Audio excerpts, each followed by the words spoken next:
ನಿಹಿಲಿಸ್ಟ್ penguin ಅಂತಾನೆ famous ಆಗಿರೋ ಒಂದು ಪೆಂಗ್ವಿನ್ನ ಸ್ಟೋರಿ ಇದು ವರ್ನರ್ ಹರ್ಝೋಗ್ ಅವರು ತೆಗೆದಿರೋ documentary encounters at the end of the world ಅನ್ನೋ ಒಂದು ಡಾಕ್ಯುಮೆಂಟ್ರಿಯ ವಿಡಿಯೋ ಕ್ಲಿಪ್ ಇದು. ಈ ಡಾಕ್ಯುಮೆಂಟ್ರಿಯಲ್ಲಿ ಒಂದು ಪೆಂಗ್ವಿನ್ ತನ್ನ ಗುಂಪಿನಿಂದ ಬೇರೆಯಾಗಿ ಸಮುದ್ರಕ್ಕೆ ಹೋಗಿ ಆಹಾರ ಹುಡ್ಕೋ ಬದಲು ಅಂಟಾರ್ಟಿಕ್ ಪರ್ವತಗಳ ಕಡೆಗೆ ನಡ್ಕೊಂಡು ಹೋಗುತ್ತೆ. ಹೆರ್ಝೋಗ್ ಇದನ್ನು ಸಾವಿನ ನಡಿಗೆ ಅಂತ ಕರೆದಿದ್ದಾರೆ. ಆ ಪೆಂಗ್ವಿನ್ ಆಮೇಲೆ ಏನಾಯಿತು ಅಂತ ಯಾರಿಗೂ ಗೊತ್ತಿಲ್ಲ. ಬದುಕಿದೆಯಾ ಸತ್ತಿದೆಯಾ, ಮೋಸ್ಟ್ ಪ್ರಾಬಬ್ಲಿ ಸತ್ತೋಗಿರುತ್ತೆ.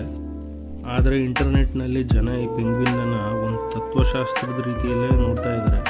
ಅಂದರೆ ಜೀವನಕ್ಕೆ ಯಾವುದೇ ನಿಜವಾದ ಅರ್ಥ ಇಲ್ಲ ಅನ್ನೋ ಯೋಚನೆ. ಅದನ್ನೇ ನಿಹಿಲಿಸಮ್ ಅಂತ ಕರೀತಾರೆ. ಇವತ್ತಿನ ದಿನಗಳಲ್ಲಿ ಜನರು ಅನುಭವಿಸ್ತಿರೋ ಆಯಾಸ ಮತ್ತು ಚಿಂತೆಗಳಿಗೆ ಇದು ತುಂಬಾ ಹೋಲಿಕೆ ಆಗುತ್ತೆ. ಜನರು ಹೆಚ್ಚು ಕೆಲಸ ಮಾಡಿ ಸುಸ್ತಾಗಿ ಅಗಾಧ ಒತ್ತಡದಲ್ಲಿ ಇರೋದನ್ನು ಇದು ತೋರಿಸುತ್ತೆ. ಇಂಟರ್ನೆಟ್ನಲ್ಲಿ ಜನ ಈ ಒಂದು ಪೆಂಗ್ವಿನ್ ವಿಡಿಯೋಗೆ ನಾನಾ ರೀತಿ ಅರ್ಥ ಕೊಡ್ತಾ ಇದ್ದಾರೆ. ಆದರೆ ವಿಜ್ಞಾನಿಗಳು ಮಾತ್ರ ಬೇರೆ ರೀತಿಯಲ್ಲೇ ಯೋಚಿಸ್ತಾ ಇದ್ದಾರೆ. ಅವ್ರ ಪ್ರಕಾರ ಈ ಪೆಂಗ್ವಿನ್ ದಾರಿ ತಪ್ಪಿರ್ಬೋದು, ಅಥವಾ ಅನಾರೋಗ್ಯದಿಂದ ಬಳಲುತ್ತಿರಬಹುದು, ಅಥವಾ ಕಳೆದೋಗಿರ್ಬೋದು ಅಷ್ಟೇ. ಅದಕ್ಕೇನು ದೊಡ್ಡ ತತ್ವ ಹೇಳುವ ಉದ್ದೇಶ ಇರಲಿಲ್ಲ ಅಂತ ಅವ್ರು ಹೇಳ್ತಾ ಇದ್ದಾರೆ. ಒಂದು ತಮಾಷೆ ವಿಷಯ ಅಂದರೆ ಅಮೆರಿಕದ ಶ್ವೇತಭವನ ಕೂಡ ಈ ಮೀಮನ್ನು ತಪ್ಪು ರೀತಿಯಲ್ಲಿ ಬಳಸ್ಕೊಂಡಿತ್ತು. ಡೊನಾಲ್ಡ್ ಟ್ರಂಪ್ ಅವರು ನಿಹಿಲಿಸ್ಟ್ ಪೆಂಗ್ವಿನ್ ಜೊತೆ ಗ್ರೀನ್ಲ್ಯಾಂಡ್ಗೆ ಹೋಗ್ತಿರೋ ಥರ ಒಂದು ಕಂಪ್ಯೂಟರ್ ಚಿತ್ರ ಶೇರ್ ಮಾಡಿದರು. AI created image. ಇದು ಜಿಯೋಗ್ರಫಿಕಲಿ ಮೂಲಭೂತ ವಿಜ್ಞಾನದ ಕೊರತೆಯನ್ನು ತೋರಿಸ್ತಾ ಇತ್ತು. ಯಾಕಂದರೆ ಪೆಂಗ್ವಿನ್ಗಳು ದಕ್ಷಿಣ ಭಾಗದಲ್ಲಿರೋ ಅಂಟಾರ್ಟಿಕಾದಲ್ಲಿ ವಾಸಿಸ್ತವೆ, ಗ್ರೀನ್ಲ್ಯಾಂಡಲ್ಲ.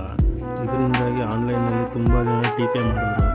ಈ ಮೀಮ್ ಮೇಲ್ನೋಟಕ್ಕೆ ಕಾಣಿಸೋದಕ್ಕಿಂತ ಹೆಚ್ಚಿನ ಅರ್ಥವನ್ನು ಹೊಂದಿದೆ.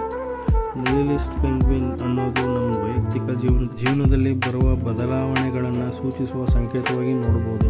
ಜನರು ದಣಿದಿದ್ದಾರೆ ಅಥವಾ ಕಳೆದೋಗಿದ್ದಾರೆ ಅಂತ ಅನ್ನಿಸಿದಾಗ ಎಲ್ಲವನ್ನೂ ಬಿಟ್ಟುಬಿಡಲು ಬದಲು ಒಂದು ವಿರಾಮ ತಗೊಂಡು ತಮ್ಮ ದಾರಿಯನ್ನು ಕಂಡುಕೊಳ್ಳಬೇಕು ಅಂತ ಇದು ಹೇಳುತ್ತೆ.